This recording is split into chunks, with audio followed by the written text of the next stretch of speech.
মারফত জানতে পেরেছি এটা তাদের কাছে গভর্নমেন্ট অফ ওয়েস্ট বেঙ্গলেরই কাগজ আছে।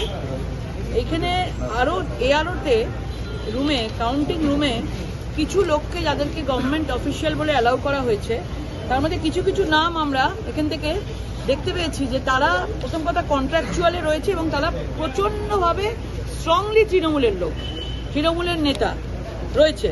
এবং সেই জন্য আমরা বলতে এসেছি, এখানে যেমন রয়েছে পিন্টু দেবনাথ, তাকে ডিও রাখা হয়েছে। তারা থাকবে হচ্ছে 4 তারিখে তারা বলাগড় অ্যাসেম্বলিতে তারা এআরওর ওই রুমে তারা থাকবে এখানে, এবং বিভিন্ন ধরনের তাদের কাজে ডিপ্লয় করা হয়েছে। ইনি টিএমসির নেতা আছেন, ওইগুলো বার কর। বিভাস মাঝি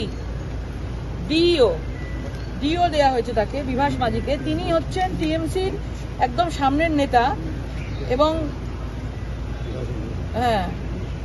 এবং কন্ট্রাকচুয়ালে তিনি আছেন, ঠিক আছে। তারপরে কমল রঞ্জন চ্যাটার্জি, ইনিও কন্ট্রাকচুয়ালে রয়েছেন, টিএমসির নেতা। ইনি এফজেই আছেন। ইনি হচ্ছেন অ্যাসিস্ট্যান্ট, তাকে কাজ দেওয়া হয়েছে assistant serial number 1 in round wise table wise supply of EVM to EVM transportation officer. তারপরে দেওয়া হয়েছে দীপঙ্কর নারায়ণ দাস, টিএমসির নেতা আছেন, ওনাকে দেওয়া হয়েছে সিএ বলে। ওনার ডেজিগনেশন হচ্ছে সিএ, ইনি সিএ নন, এটা ভুয়ো ডেজিগনেশন দেওয়া হয়েছে সিএ, উনি ভুয়ো আছেন। এনাকেও অ্যাসিস্ট্যান্ট, এনাকেও সেদিনকে কাজের মধ্যে রাখা হয়েছে ডেটা এন্ট্রিতে। উদয় শঙ্কর ভট্টাচার্য হচ্ছে টিএমসির কোঅর্ডিনেটর কমিটির নেতা আছেন। উদয় শঙ্কর, উনি 65+ ওনার বয়স। ওনাকেও রাখা হয়েছে collecting attendance of counting personal other staff.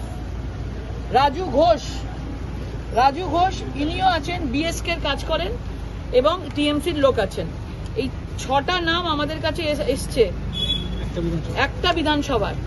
এই জন্য আমরা এখানে এসছি। ওনারা পরিষ্কারভাবে বলেছিলেন এখানে কাউন্টিং যখন হবে, আমাদেরও যেমন বলা হয়েছে কাউন্টিংয়ে কোনো টিচার বা প্যারা টিচার কোনো লোক কেউ কাউন্টিংয়ে থাকতে পারবে না, সেটা যখন প্রত্যেকটা পার্টি মেনে চলছে, সেক্ষেত্রে ওদের ক্ষেত্রে দাঁড়িয়ে, গভর্নমেন্টের ক্ষেত্রে দাঁড়িয়ে, সেখানে এনারা নিজেদের তৃণমূলের লোকজনদের ভেতরে কেউ ডেটা এন্ট্রি করবে, কেউ ফুড সাপ্লাই করবে, কেউ ইভিএম নিয়ে আসবে, এইসব তাদেরকে কাজের মধ্যে ঢোকানো হয়েছে। আমরা এটা প্রোটেস্ট করছি এবং এইগুলো এনাদের যদি সরানো না হয়, আমরা তো একটা পেয়েছি, আরো 6টা বিধানসভার এখনো পর্যন্ত পাইনি, মানে এটা আমাদের পাওয়ার কথা নয়। তাহলে ভাবুন, আমাদের ধরে নিতে হবে যে অন্যান্য বিধানসভাতেও এরকম কিছু করা হয়েছে। এবং আমরা পুরোপুরিভাবে প্রোটেস্ট করছি। এইরকম যদি হয় তাহলে সেদিন কাউন্টিং বন্ধ থাকবে, কাউন্টিং হবে না। আমরা কেউ কাউন্টিং মানবো না, সেদিন যেন মেশিনই না খোলা হয়। এটা পুরোপুরিভাবে ইলেকশন কমিশনকে আমরা জানাবো। গতকাল শুভেন্দু অধিকারী মহাশয় উনি এটা দেখে ফোন করেছিলেন আমাকে।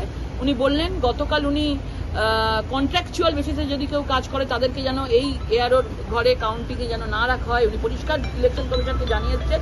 কিন্তু কালকেই এই চিঠি 30 তারিখে, দেখুন 30 তারিখে কালকেই এই চিঠি, এবং ডিএমএ সাইন করা চিঠি, এটা আরো সাইন করেছে এখানে সাইন করেছে। সেই চিঠি তারা মানে ডিস্ট্রিবিউট করেছে এবং এই গ্রুপটা, যারা গ্রুপ অফ অফিসারদের নাম তারা দিয়েছে, এবং অর্ধেক লোক ভুয়ো অফিসার এবং অর্ধেক লোক তৃণমূলের লোককে দেওয়া আছে। আমরা এই ধরনের জিনিসগুলো যদি মানবো না, যদি এরকম হয় তাহলে গণনা বন্ধ থাকবে। দিদি, এডিএম এর সঙ্গে দেখা করলেন?